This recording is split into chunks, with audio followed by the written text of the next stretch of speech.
We've identified 5 key food trends that we think will shape UK eating behaviour over the next decade. The first one we've called the end of excess. We've identified through our research an interesting group who we've labelled generation moderation.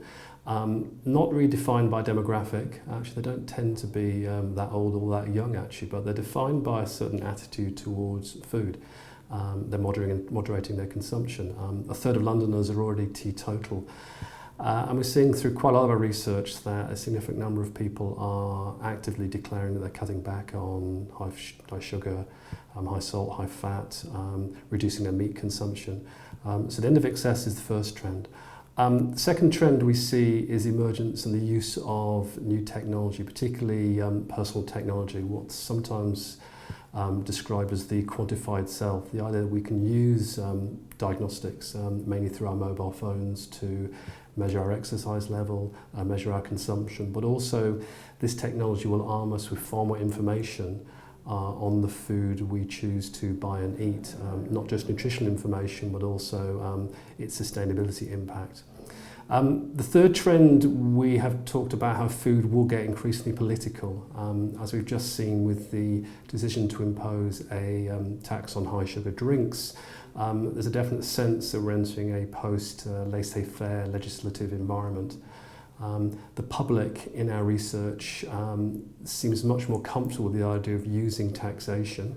In our survey, 40% actually said that they'd be very comfortable with the idea of high taxes imposed upon foods that are bad for you or unhealthy. And we see this kind of pressure building, and in our study, people picked out things like fast food, confectionery and processed meat as areas where they'd potentially like to see some action.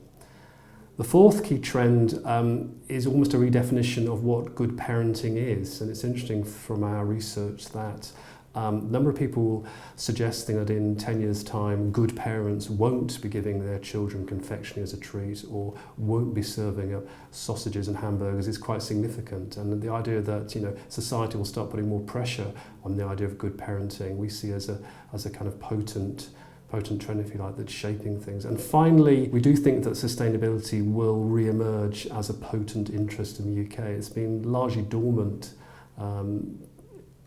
to a great extent due to the economic recession.